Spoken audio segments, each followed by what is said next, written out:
What about the times when you come back to your car in the shopping mall and the guy next to it has done a number on it and driven away? You'd like to get that guy and see if his head could do a 360, you know. You'd like to turn it around so he could get and look at his own backbone without using a mirror, you know what I mean? But you can't do that. Society says no.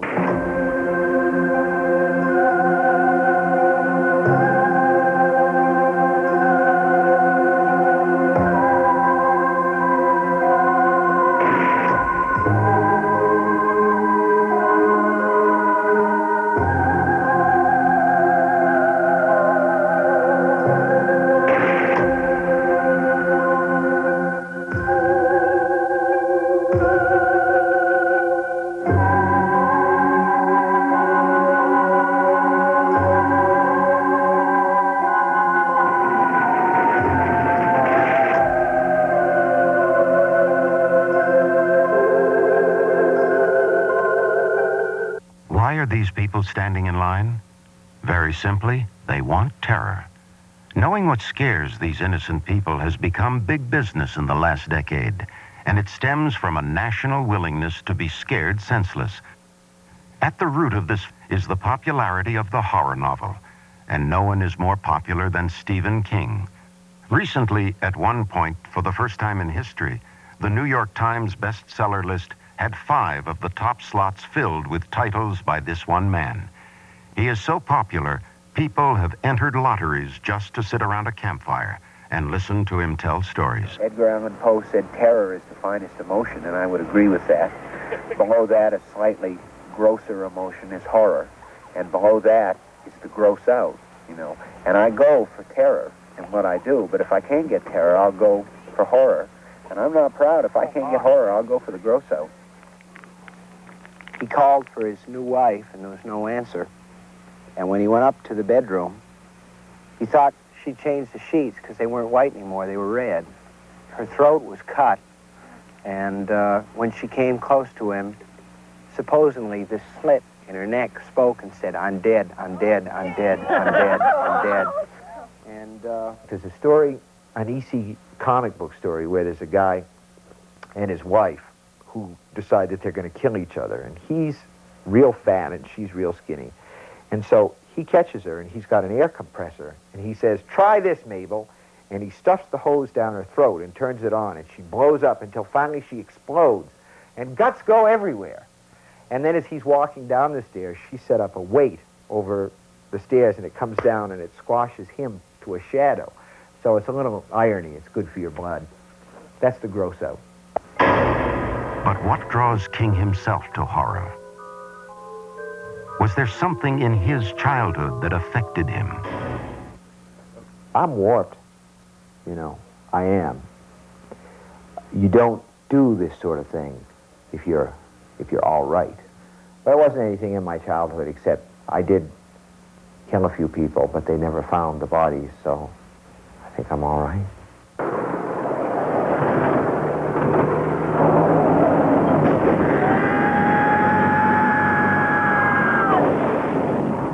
How do people come to believe in the unbelievable? I mean, we do, and these supernatural things are always analogs for real things that we face in our own lives. For instance, it's very difficult for any of us to believe that we're going to croak, you know, that we're just going to fall over and then we're going to be dead forever. But we have to come to a belief in that unbelievable thing, or else we can't, you know, live our lives with any sort of a goal, you know, with an idea that these things have an ending and that we won't always be doing tomorrow what we did today. For every King story, there is an underlying form of fear. The fear may be emotional, psychological, physical, or unreal. For example, the stories Christine and Maximum Overdrive both reflect King's preposterous fear of machines, such as cars, coming to life and killing people. Now, this is an idea that I played with myself enough. I had a story once where there was a killer refrigerator, and it was finally put away in the town dump where it captured birds. It was like a trap. Birds would fly in, it would go, and finally they found a kid in it and melted it down. All right, baby! Nobody believes in the vampires, really. Nobody believes in the car that runs by itself. So, okay, nobody believes in a car that runs by itself. That's a ridiculous idea. On the other hand, if we turn around, We can say we have an entire societal machine in terms of our technology that's running by itself. It's out of control, and nobody seems to know how to stop it. It's spewing out weapons, substandard cars, razors that don't work after the third time that you plug it in, jetliners that drop their motors. So who is kidding who? It's like dreaming away. But what really scares King? There's a lot of creepy things out there in life. The idea that we're sitting worldwide on enough nuclear weapons to create a new asteroid belt between Mars and Venus is enough to scare the hell out of me.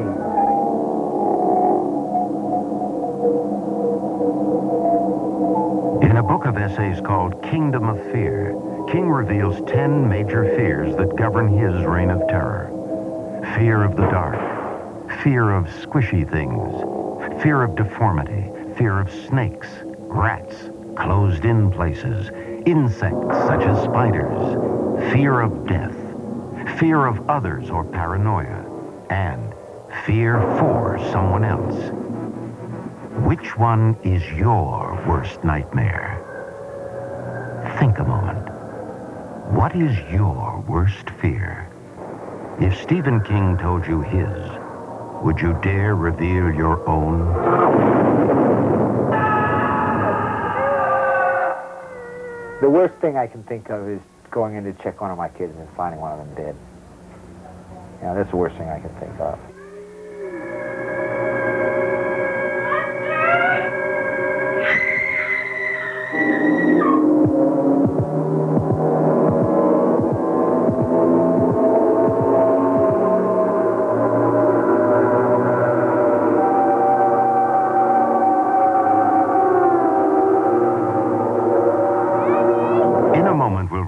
With a chilling story from King's personal experience. The story is The Woman in the Room, from the book Night Shift. And our scenes are from the film adaptation written and directed by Frank Darabont. A lot of times, what seems like autobiography is just the writer's attempt to understand what an experience meant. You know, when I said earlier that I had written The Shining to try and understand these aggressive impulses that Father Knows Best had never prepared me for, the same thing is true about the death of my mother. You know, to write that story was an effort to understand what that meant. And you just happen to make a story out of it. John is a bright young attorney destined to commit the perfect murder. He is about to learn from a convicted criminal that the murder will be perfect in every way, for it's the secret desire of the woman in the room. Want me to leave the cup, Sonny? Turn him loose. All right.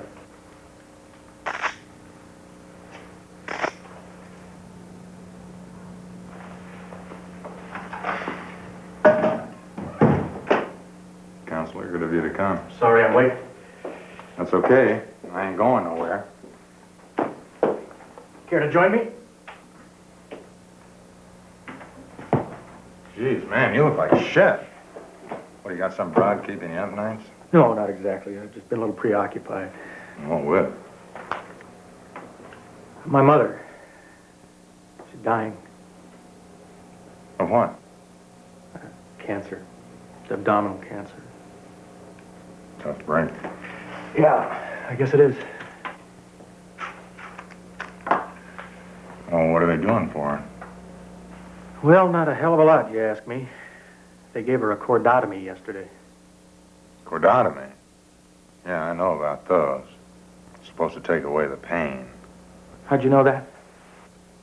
Yeah, a buddy of mine in Nam got both his legs blown to shit by a booby trap. The problem was, he was lying in a puddle of mud for about an hour before we could get to him. So by the time I pulled him into a chopper, why, he had maggots crawling under his skin. Gangrene started killing him. Slowly. And the pain was just too much, so they gave him a cordotomy. Stuck a needle in his brain and just short-circuited his pain. Short-circuited just about everything else with it. That's what they did to my mother. Too bad. She can't walk anymore. She says she still has pain. Never go through that again. Not worth it. What happened? Killed a friend of mine. I don't understand. It was that buddy of mine I told you about. Oh, I got his legs blown away. You killed him? Yeah. It was my buddy. And I wasn't about to let him die of gangrene like that. After what the doctors did to him. Lying there, gaping his mouth open and shut like some kind of fish they dragged out of the water. Hell, he saved my life once. I owed him.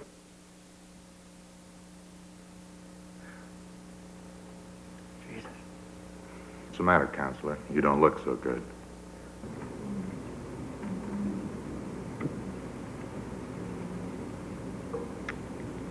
You're good to come as often as you do, Johnny. You're a good son. I brought you some pills from home. Did you?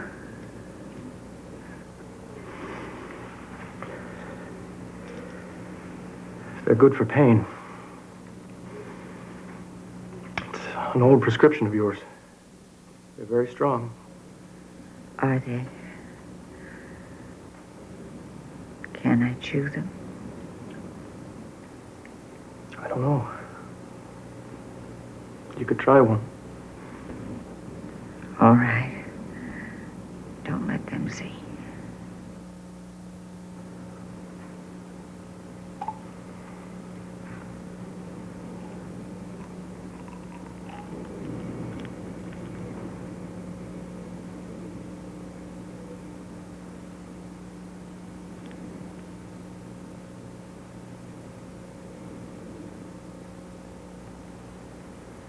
Here you go.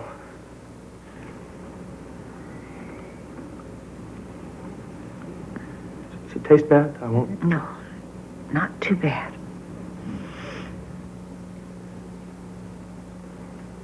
You want another one? Yes. Please.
My mother did die of cancer, and she died very painfully, and it was a very long, drawn-out death, the sort of death that only modern medicine can provide.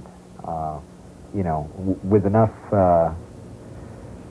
cures and enough keep them on their feet to, you know, be the equivalent of the rack and the boot. It's the modern-day Inquisition is an attended death after a, you know, all the obituary says is a long illness, but that doesn't say anything about, you know, the limbo of suffering that goes on during that illness under certain circumstances. But that's what I say when I mean it's not fair to trust anything that a writer says about himself, because that story ends with this guy pouring pills down his mother's throat to kill her, which is something that I never did. I wish, in retrospect, in some ways, that I had done that, because I think it would have spared her a lot of suffering. Sitting with Stephen King is like sitting with a 13-year-old kid, and you're talking about monsters and, you know, and Twilight Zone and things like that. And he's a multimillionaire, but it's like dirty T-shirts, purple boots, you know. But anyway, I think it's in his writing. When I was a kid, 12, 13, 14, and just starting out on this, a lot of what I wrote took place in space. It took place in Texas. It took place anywhere but where I was, because where I was boring. I lived on a dirt road. I lived in a house where we had a dug well and the water dried up in the summertime, and then we used an outhouse. And there was a wasp's nest in one corner. So whatever you had to do, you did it in a big hurry to get out of there before they became too interested. And now that all seems sort of rustic and Currier and Ives, but it wasn't. You know, it didn't smell good. It was a tough life in a lot of ways. So it wasn't very much money. A lot of the people that we knew were not very romantic. None of them looked like Richard Gere. A lot of them had facial problems, skin problems. They stuttered. Every now and then someone would get hauled away to the mental hospital for one thing or another. So I wanted to go away from all of that, because if you live something like that, you don't really want to inspect it. A lot of kids just do want to get away, and I was doing that in my imagination. In my imagination, every time I wrote a story, I was running away from home, which is probably why I never did run away from home.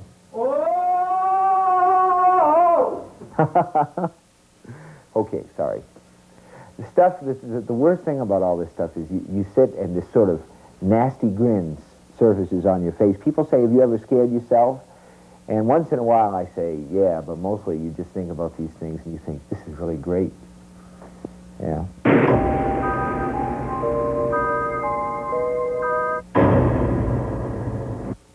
If horror has an ultimate purpose in our lives, where does the attraction begin? What physically motivates us to go into a theater? And what motivates an author to sit and write horror, one story after another? My idea about the audience is that you want to take them and say, hey, I'm your friend. Now come around the corner, because I want to show you something, and I think you'll really like it. And you get them around the corner in the dark where they can't get away, and then you do a number on them. That's all. But they like it.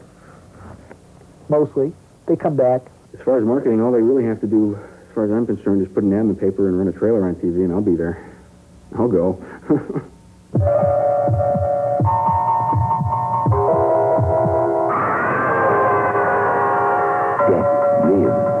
Trailers are great.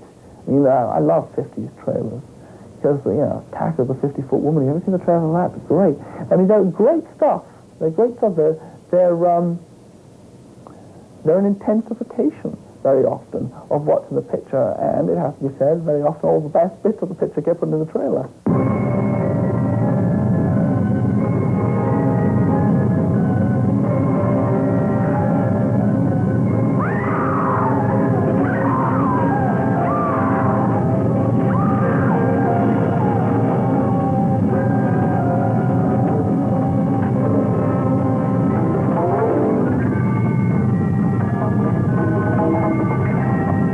Once a normal, voluptuously beautiful woman, she drove into a nightmare of horror and saw descending from the sky a titanic monster whose fearsome touch became a frightful curse. What she saw was beyond belief until others, too, faced its hideous, uncontrollable menace.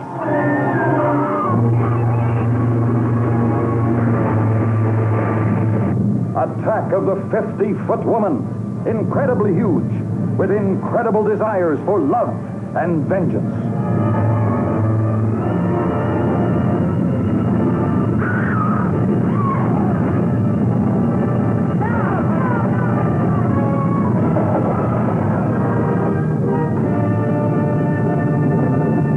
It's a 2-for-1 Monster Bazaar. Below a certain level of excellence, a film needs to offer a little extra something to attract viewers to the box office.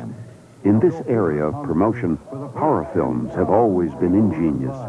It's the curse of the mummy's tomb, and the Gorgon. He said the Gorgon, both in petrifying color, you know. They will frighten you. Yeah. How can you protect yourself from the forces of evil? Now, disguise yourself from the menace of Rasputin, the Mad Monarch. You will apologize for laughing at me. It was traditional for horror films to come bearing gifts for the audience, whether in the form of plastic coins, magic seeds, insurance policies, or even this preposterous souvenir. Your only hope is to get your free Rasputin beard as you enter the theater to see Rasputin, the Mad Monk. Audience participation was a concept pioneered by horror filmmakers. Here, a fright break was promised to viewers of Homicidal. For the first time in screen history, a special interval will be provided during the running of this picture for refunding your admission. If you're unable to stand the almost unbearable suspense, the almost paralyzing shock of Homicidal. The producer, William Castle, had other tricks up his sleeve, always announced in his previews. For years, I have searched for a unique way whereby a motion picture audience can actually decide the climax of a picture. I have found such a way. My latest picture, Mr. Sardonicus, offers something no audience has ever had before: the power to determine the fate of a character on the screen, the power to punish. Mr. Sardonicus. His deeds form the fabric of nightmares. When you come to see Mr. Sardonicus, you will receive a ballad like this. At a certain point in the picture, you will vote thumbs up or thumbs down. His punishment will depend on the result of your vote. Ironically, the audience always voted thumbs down. But then William Castle never did produce a thumbs up version of the ending. He knew it would never be demanded.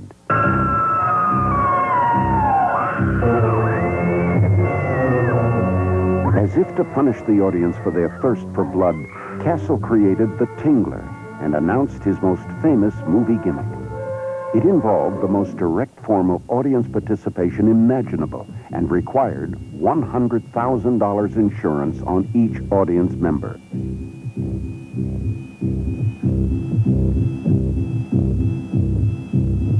Very simply, seats in the theater were wired, and at key points in the film, viewers got mild electric shocks.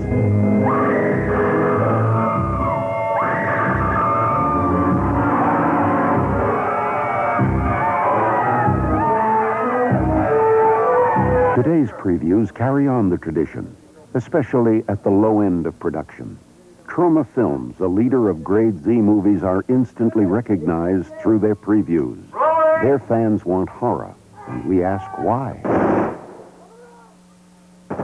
It's part of life. It is life. Life is horrible. You get born, they beat you in the behind, they put you in a cold scale, then people die all around you. You wonder whether you're going to have enough food. The tax man comes, the rent is due. Life is horrible. I mean, right? I mean, there are a lot of nice things, too, but generally it's pretty scary. Meet little Melvin. He's a 90-pound weakling.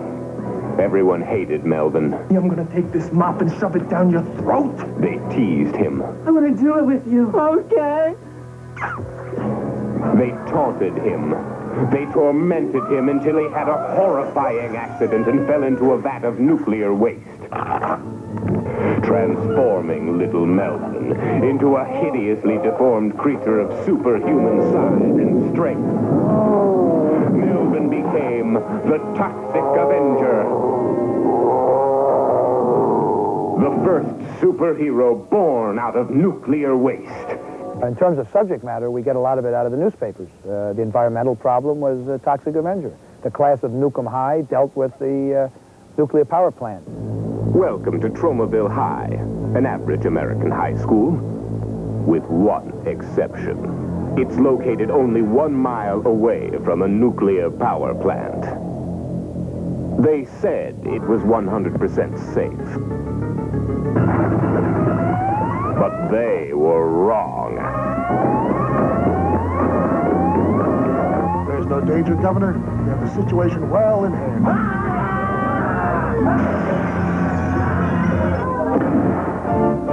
Welcome to the class of Nukem High. Yes, at Nukem High, strange things are happening. The Honor Society has changed from a group of clean-cut preppies into a vicious gang of cretins. We're the youth of today. The class of Nukem High, where you'll learn the 3 R's. Reading, writing, and radiation.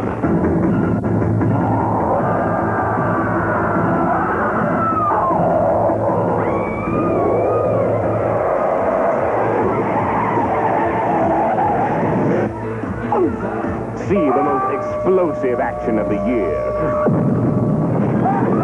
We have a certain vision of life. We're interested in small-town America, you know, typical American life. And our movies reflect our view of the American life as we see it. The most mysterious, inexplicable, and incredible events often take place in the most ordinary places. Usually, these seemingly unexplainable occurrences are eventually explained, but every so often, they remain mysteriously incredible.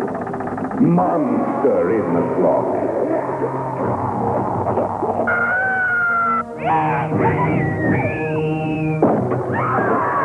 We ain't talking about no snake here. President declares national emergency. Yes, it was something so hideous, so gruesome, so frightful, that it could only dwell in one place. Monster in the closet. It's coming out. We do have one foot in fairly interesting themes, so that there's a little bit to chew on when you see a trauma movie. At least I believe so. Sometime in the near future, a major earthquake will lay waste to the entire California coastline. From out of the rubble will rise a menace far more terrifying than the death and destruction. Surf Nazis. Welcome to California, where the beaches have become battlefields and the waves are a war zone. Only one person can ensure that surf Nazis must die. She's tough. I want to buy a gun. Taste some of Mama's home cooking. See the film that is creating a tidal wave of action all over the world. See Surf Nazis Must Die. We don't think in terms of the future, in all honesty. I believe we will continue to create the kind of films we've been making, works of beauty and sentimentality. We will continue to do whatever it is we do. Stephen King wrote a book called Dance Macabre, in which he talked about horror films. And he said something that I really kind of subscribe to. Any horror movie, no matter how stupid it really appears, is really telling you something. It may be unintentional on the part of the filmmakers, but the basic generic horror setup is really a morality play. It always is, and it always comes down to that. And you can watch it and come away with something, even though it was an unintentional message. I think that's what fascinates me about horror. You know, what is it really about? It's about good and evil, one way or the other. There's a definition of horror, let's say. The one is left wing and one is right wing. liberal left-wing horror really is the evil is within us. You know, it's in our hearts. We are the evil ones. The right-wing horror is they're out there to get us. And both work. Both of those approaches work, and it seems to me that depending on how you apply that kind of two approaches to horror, you're really kind of examining people and situations. What you're doing, in a way, is taking on a great weight of the emotions that people are generally not allowed to express in polite cafe society. Horror movies have been accused of everything, including pushing people to commit murder. But this is a welcome marketing opportunity for horror filmmakers. Consider this statement by Dr. William Bryan. In 1960, I was consulted regarding a tragic case of a triple murderer who strangled his victims immediately after viewing the movie Psycho. His fascinating analysis under hypnosis, now a matter of record in my book, came to the attention of the producers of Dementia 13, who asked me to devise a method of preventing a recurrence of this tragedy. You will now take the test prepared by Dr. Bryan to determine your ability to withstand shock. One wrong answer could mean you are a threat to your community. Have you ever spoken aloud to yourself in a mirror?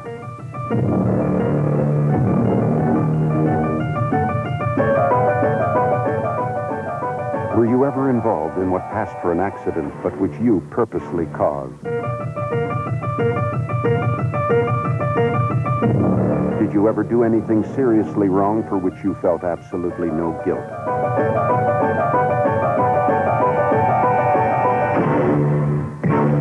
True or false? Death by drowning in a pond is best described as exciting.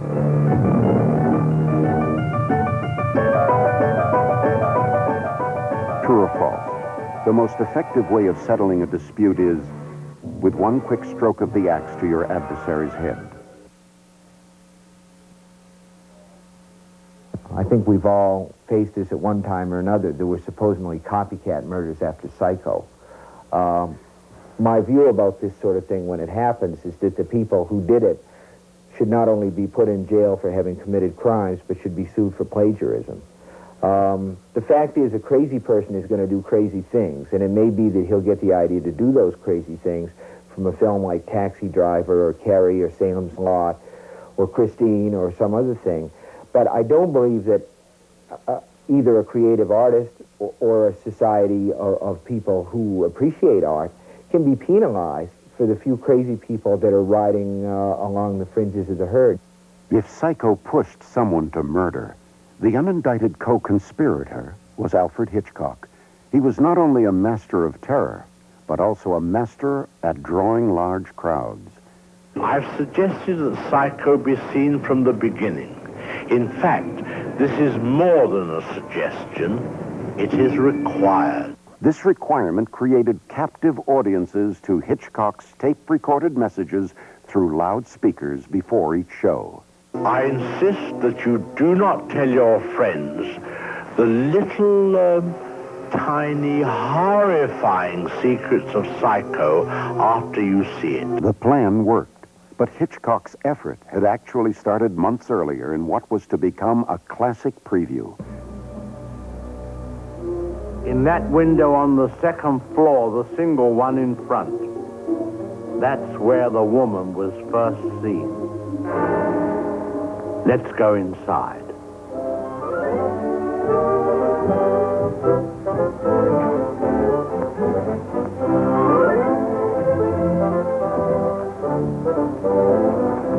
You see, even in daylight, this place still looks a bit sinister.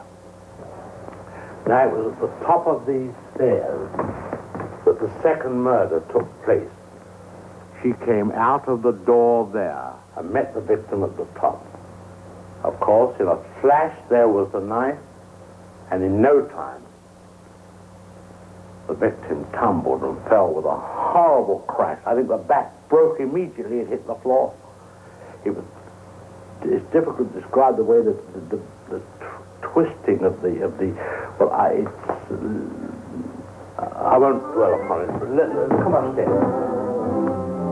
Of course, the victim, or should I say victims, hadn't any conception as to the type of people they would be confronted with in this house, especially the woman.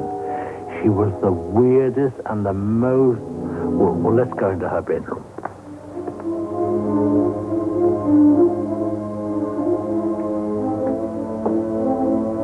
Here's the woman's room, still beautifully preserved.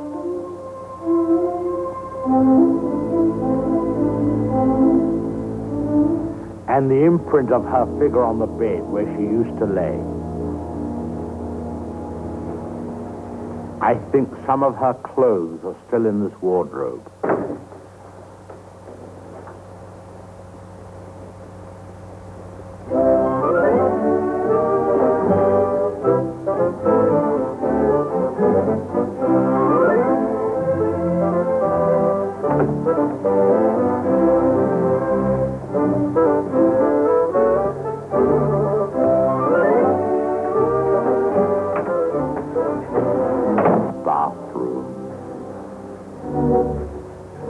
The son's room, but we won't go in there because his favorite spot was the little parlor behind his office in the motel. Let's go down there.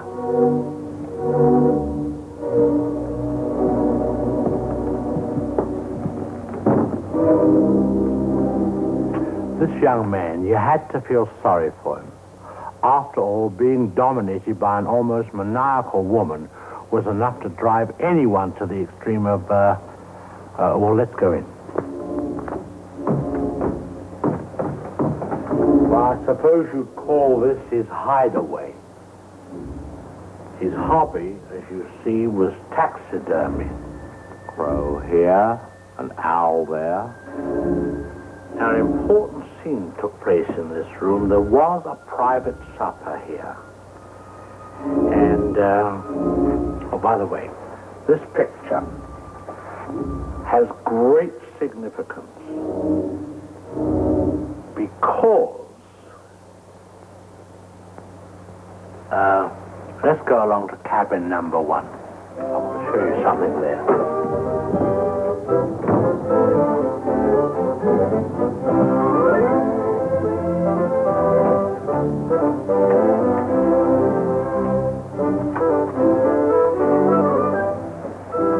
All tidied up.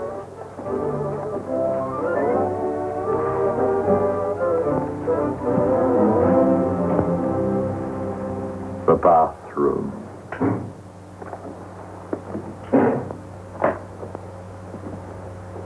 Well, they've cleaned all this up now. Big difference. You should have seen the blood. The whole place was, well, it's too horrible to describe. Dreadful. And I'll tell you, there's a very important clue was found here. Down there.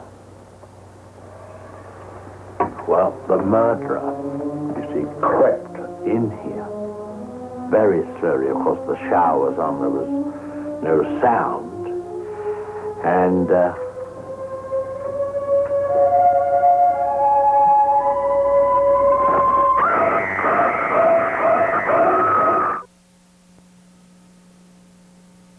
the real evil seems to me to be something that you can never quite get a hold of and touch. It squirts through your hands like mercury.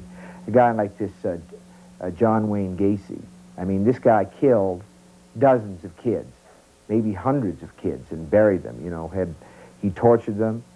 And yet you look at the man, you see pictures of him in his jail cell or when he was in the infirmary, and you see a fat man with jowls who's losing his hair. He looks like a retired baker. There was a devil inside him, some sort of a devil, but it's gone. Whatever it is left, and there's a broken connection that makes it very difficult for us to visualize that man in the basement of his house, cutting throats, you know, literally disemboweling small children. We can imagine the act, God help us, but we can't see his face. We can't see his hands, you know. We understand an Eichmann intellectually. And again, we're talking about evil. We're talking about an essentially repetitive act. We're talking about assembly line death. We're talking about German soldiers who fell asleep on their posts at the crematoriums because it was the same thing day in and day out. And it wasn't 18-hour shifts, it wasn't 16-hour shifts, it was 20-hour shifts. 20 hours on, 4 hours off. And all there was to do is the same old thing. Dump the bodies in, rake the bones out. So you look at this man, and whatever the evil was, whatever the devil was that was inside that man before the Israelis killed him, what there was left was this retired bureaucrat who's looking around at people and saying, I didn't do anything. I filled in numbers in a ledger. Leave me alone. And finally, when they killed him, God help us all, you wondered why they even bothered, because whatever it was that killed all the Jews was gone. It wasn't in him anymore.